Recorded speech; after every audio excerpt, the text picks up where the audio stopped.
In the shadows of Arrakis lie many secrets. But the darkest of them all may remain. The end of House Atreides. Your father didn't believe in revenge.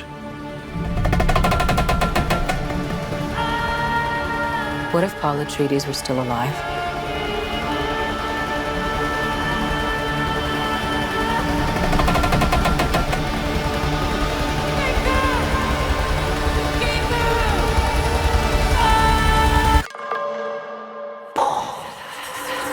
I know we just saw Dune 2, but it might be a couple years till Dune 3. Can you tell us right now what happens so we don't have to wait? I'm just kidding. I want to ask you first about Frank Herbert and what he was thinking about when he wrote Dune, what was on his mind about the times he was living in. What does this movie say about the times we are living in now? Yeah, there's this thing is that he inspired himself, as you rightly said, from the main current of the 20th century, and sadly, he made it bridge in the future, and those predictions happened to be sadly accurate.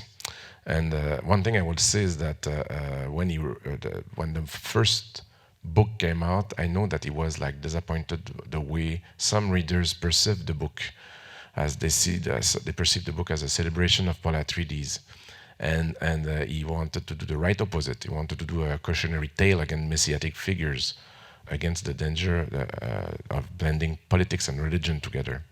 And for that, seeing that, he, in order to correct that perception, he wrote a book called Dune Messiah. And John and I, knowing that, we tried to make this adaptation, let's say, more faithful to Frank Herbert's initial desires to make a movie against, as a warning against messianic figures. So I would say that the movie is probably more faithful to Frank Herbert's desires than to the book. John, Frank wrote a lot of dialogue, like almost 90% of his book is dialogue. So how do you balance what you want to tell visually with what Herbert has given you and convert dialogue into action? And how do you go about solving that problem? Well, to complicate it further, much of the dialogue in the novel Dune is interior monologue. The people thinking to themselves, or people deducing the thoughts of others by minute facial expressions, and all of this is intensely uncinematic. And every novel adaptation for film is an inversion, an involution of the original work, because you're taking something interior and you need to create of it a shape of exteriors that still guides you down the same path. One of the techniques we employed here in part 2 really flows out of an insight that Denis had, which is that there are many subtle tensions inside, for example, Fremen culture. Under Denis' leadership, we sculpted the Fremen figures so that, as is often the case in large war movies, individual characters came to represent propositions that clashed against each other in the course of the film.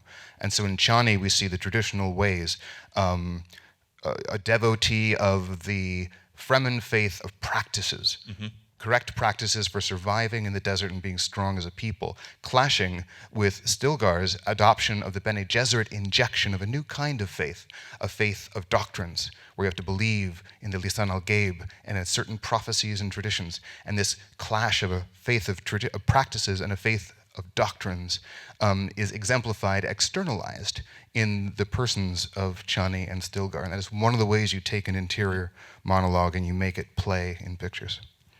Jacqueline, the last time we talked about Dune 1, films were being released directly on HBO Max. Some people saw them in the theater. A lot of people saw them on their TV screens. To see your costumes on the big screen is the only way to see them. Herbert said that to understand the future, you have to look to the past. And that leads me to the Sisterhood, which has its own story and certainly its own look. And their wardrobe feels sacramental to me, and I wasn't sure if the influence is Catholic or Islamic or maybe a mix. So what were you considering in your designs for the Sisterhood? It was a conglomeration of many cultures, Egyptian, Middle Eastern, North African, Catholic. It was a total conglomeration, and I feel, as Frank Herbert felt, that you have to really root even in the future, those are period costumes because that's going to be a period. So it has to have a real cultural depth to it. And I tried to do that by referring to several cultures that would make it to the future and making the sisterhood an amalgam of those. And the Harkonnen is kind of like S&M bar meets goth rock and Yeah, if there's a party, it's on Giddy Pride. Exactly. I mean, for the Harkonnens, I kind of relied on, it all got its seed from the gladiator scene. So it has for me, it was a real Roman connotation. They were Roman legionnaires and then painted it all black. But they were the pillagers and the conquerors and the invaders historically. And I felt that would be kind of give them a certain essence. Yeah. Ron, I want to ask you, you have in the past films used environmental sounds like the desert, you have score, you have Hans Zimmer's music, and you have actual mechanical sounds from the battle. What is your thoughts when you're trying to mix the layers together? How do you decide to get the right balance, score, environmental sound, mechanical sound, or even dialogue at the same time? That was a tough scene that we went over and over many times with Denis, and it was tough to crack because it's an embarrassment of riches, and it's also so visceral, and you want to get the best out of each department, but they can't all play together all the time. So we start out with the crowds, obviously, and then we're setting up the big auditorium and how crazy and unruly they are. And as soon as the Baron comes in, it's like all Hans Zimmer, look out. and he really gives you that dark, gritty sound in the score. So then when it gets into the fight, you need to hear all of the swords and everything going on, of course, but people are chanting, the score is still going, so it was really tough to pick and choose what layers happen at what time. But really, the film tells you, if you stop and listen and think of what it's like for you guys as an audience member, we try to do that when we're mixing, what would you want to hear? And when it comes down to the end of that fight and he stabs him and you've got everything raging, how do you get a whisper that's so intimate into the guy's ear? We just pull the rug out, everything all at once, and it's like, and you hear that little whisper of Fade giving it to him, and it's just like, oh man, and then you come right back in with score. So it's a lot of fun, and it's super dynamic.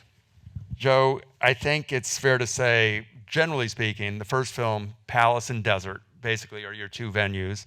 Here you have intersecting stories that are happening simultaneously, but at different places. When you're figuring out where those stories are going, because there is some flexibility of where you go, ABC, CAB, CBCA, how do you figure out the mix? There's a screenplay, but you also have to see what plays. We never tried CBCA. We should. It's true to say that there was, yes, part one in contrast. Also, the rhythm is much more leaning into a kind of rhythm of action adventure, I think, in this film than the first one, which does such a lot of heavy lifting of setting up the characters and the world. I mean, you don't have to do this with a film that's set in Brooklyn in 2024. You don't have to explain how a car works. But, right. Part one, we could lean into explaining a lot of things that we benefited from in part two. And of course, lots of different lighting situations, an eclipse, a black sun, many different looks and feelings. It's quite delicate. If it's all equal size shapes, then it lacks character. But if it's too lopsided in one direction, then it tips over. And you're trying to find a balance really between the two main stories, the rise of Paul and the rise of Fade. And I think we felt in the cut working together that, those buttresses should climb higher into the air. But even individual scenes are made up of many components. I mean, I described the worm ride sequence. It was like somebody delivers you a puzzle, but one piece a day, and over a long period of time, and made out of many, many components that so much love and care was put into making that fit together and be the outstanding sequence it ended up. Denis, I know you love to shoot with natural light, and I know you love as many practical effects in camera as possible. And I suspect you didn't go out and find a sandworm wrangler to do that. But given what you're doing in the desert, and given that you have battle sequences, how did you balance your desire to have in-camera effects as much as possible and natural light with the practicalities of pulling off some of the visual effects at the same time? We try to do as much as possible on camera. Of course, when 3 giant sandworms attack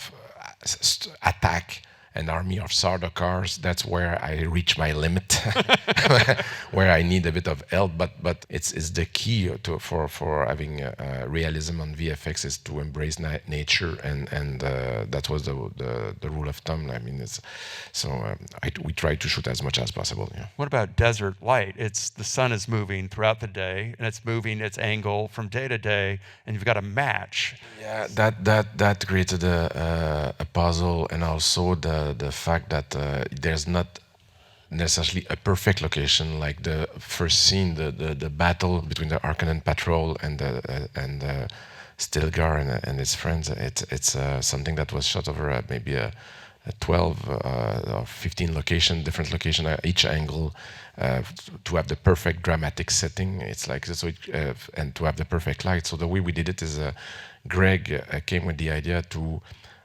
This is Greg Fraser. Greg Fraser, yeah, the cinematographer, recorded all the locations in Unreal, and we were able to plan that this shot should be shot on Tuesday, November 3rd at 9:15. Wow. And then this other shot there should be the next day at 11. So it became that kind of nightmarish puzzle for the first AD, but it was very precise. We had the sunlight exactly where we wanted at the time to create those, like the first sequence, to create a perfect light continuity, but in the same time to have because we didn't want to make any compromises visually. And the true story, there was a real eclipse when we shot. No. Yeah. It was a total coincidence, but as we were shooting, we learned because it was shot over a period of many days. We stopped shooting and starting to shoot the sun. The eclipse is in the movie. Actually. Wow. The gods of cinema were with us. Yeah. I want to thank Denis, John, Jacqueline, Ron, and Joe. Thank you for making this movie, and thank you all for coming out. Thank you. Thank you.